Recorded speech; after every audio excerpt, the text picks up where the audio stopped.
तो बच्चों, हम इंडिफिनिट इंटीग्रल का कुछ सवाल आज हम लोग देख रहे हैं। इसमें पहला सवाल आपका है एवेल्यूएट करना है। सबसे पहले तो दिया हुआ है क्वेश्चन आपका, उसको लिख लेते हैं। Integral ten power minus one bracket में root under one minus cos two x बटा one plus cos two x, जिसका आपको क्या करना है, इंटीग्रल हम लोग को निकालना है। तो जब इस तरह सवाल दिया हुआ है तो हम पहले क्या करेंगे इसमें कि इसका फॉर्मूला हम लोग लिख देंगे, क्योंकि इसको डायरेक्ट हम इंटीग्रल नहीं कर सकते हैं। तो one minus cos two x का फॉर्मूला क्या होता है? One minus cos two x का फॉर्मूला होता है हमारा two sine square two x होता है, और one plus cos two x का होता है टू कॉस स्क्वायर एक्स होता है। तो ये हम लगा दिए, और अब इसको हम जब बनाएंगे, ten square, sorry ten minus, दो से दो कट गया, और साइन बटा कॉस क्या होता है, टेन स्क्वायर। तो root under tan square x लिख देंगे, ब्रैकेट बंद कर देंगे, dx। फिर अब आप देखिएगा कि रूट अंडर में स्क्वायर है, तो स्क्वायर है तो एक बाहर निकल जाएगा, जिसको हम लोग कर लेते हैं, टेन एक्स लिखा जाएगा, ब्रैकेट टेन एक्स।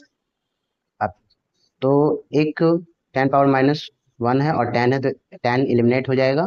तो एक्स डीएक्स का इंटीग्रल निकालेंगे, तो एक्स स्क्वायर बटा टू प्लस कॉन्स्टेंट हो जाएगा, क्योंकि एक्स पावर वन है। इंटीग्रल में क्या होता है, एक और जुड़ता है और बटा में लिखाते हैं। तो ये हमारा पहला सवाल था।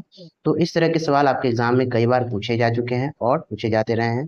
तो अब हम लोग दूसरा सवाल देखेंगे, जिसमें आपको इवेलुएट करना है इंटीग्रल डीएक्स बटा वन प्लस साइन एक्स को। ठीक है। तो जब भी इस तरह का सवाल आ जाए, तो आपको ध्यान रखना है कि जब भी बटा में ऐसा कोई दे दे आपको साइन थीटा कॉस थीटा के रूप में, तो उसको हमेशा न्यूमरेटर डिनोमिनेटर के रूल से ही बनाना है। जिसमें कि आप पढ़े होंगे, न्यूमरेटर में यदि प्लस का साइन है तो मल्टीपल में उस साइन को चेंज करके, मतलब प्लस में है तो देखिए क्या है, मैं कर रहा हूँ माइनस में वन माइनस साइन एक्स बटा वन माइनस साइन एक्स से हम लोग क्या कर देते हैं, न्यूमरेटर और डिनोमिनेटर में मल्टीप्लाई कर देंगे, और तब इसको हम लोग सॉल्व करके इंटीग्रल इसका निकालेंगे। और यहाँ पर क्या है, ऊपर में डेक्स नहीं होगा, यहाँ वन होगा, डेक्स तो लास्ट में लिखाता है ना, इंटीग्रल होगा। तो ये हमारा हो गया। अब यहाँ से क्या है, मल्टीप्लाई कर देते हैं, वन से मल्टीप्लाई होगा तो वन माइनस साइन एक्स, और बटा में प्लस माइनस है, मतलब ए स्क्वायर माइनस बी स्क्वायर का फॉर्मूला, तो one minus sine square x हो गया। फिर हम लोग करेंगे इंटीग्रल, ऊपर में वन माइनस साइन एक्स, और one minus sine square x का फॉर्मूला क्या होता है, कॉस स्क्वायर एक्स होता है। उसको कर दिए। अब इसको हम लोग क्या कर सकते हैं, सेपरेट कर सकते हैं।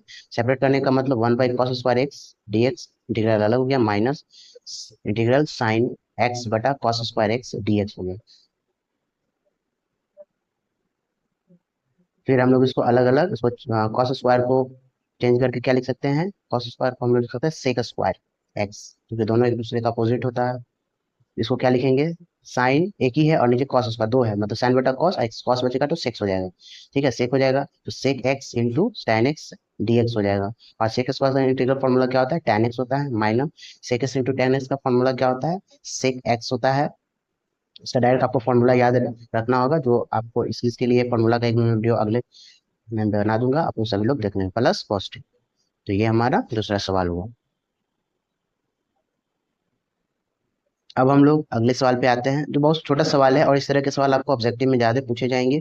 तो इसके लिए आपको फॉर्मूला 10 में बहुत सारे आपने पढ़ा होगा, और यहाँ पे भी आपको पढ़ाया गया होगा, तो आपको याद रखना है। जैसे ये सवाल है हमारा, और इसका हम लोग को इंटीग्रेशन करना है, तो tan स्क्वायर का तो कोई फॉर्मूला नहीं होता, लेकिन हम इसको चेंज करके सेक में बना सकते हैं।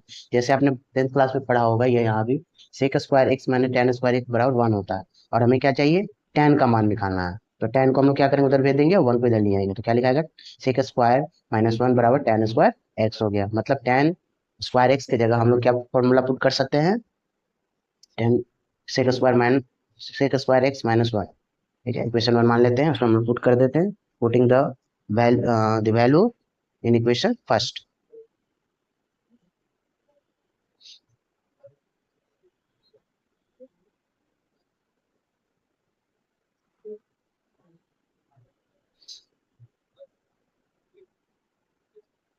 वैल्यू पुट कर देते हैं, सेक स्क्वायर एक्स डीएक्स छुट गया था यहाँ पर, एक्स माइनस वन डीएक्स हो गया।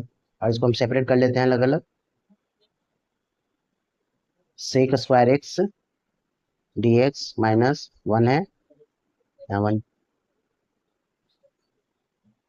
सेक स्क्वायर का क्या होता है, tan स्क्वायर एक्स होता है इंटीग्रल, और यहाँ वन है, तो वन का हो जाएगा सिर्फ एक्स प्लस कॉन्स्टेंट। ये हमारा आंसर हो गया।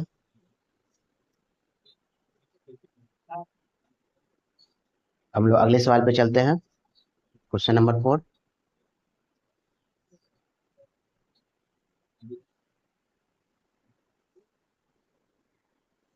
यहाँ कॉट स्क्वायर एक्स का वैल्यू लगाना है, तो पढ़े थे फॉर्मूला हम लोग, cosec square x minus cot square x बराबर 1 होता है, जहाँ से हम लोग कॉट स्क्वायर एक्स का वैल्यू पुट कर देंगे। अरे ऊपर तो इंटीग्रल तो छूट गया ऊपर में।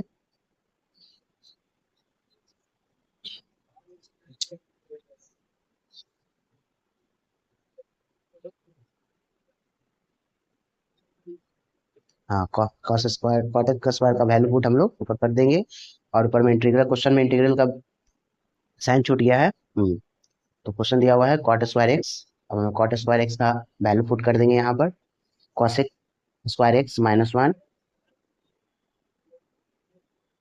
अब दोनों को सेपरेट कर देंगे, cosec square x d x -1 d x. तो कॉसेक स्क्वायर का क्या होता है इंटीग्रल फॉर्मूला, माइनस,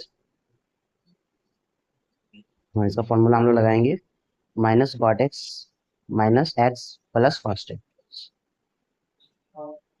तो ये कुछ इंपॉर्टेंट है, जो 2 सवाल अभी हमने बनाया, ये आपकी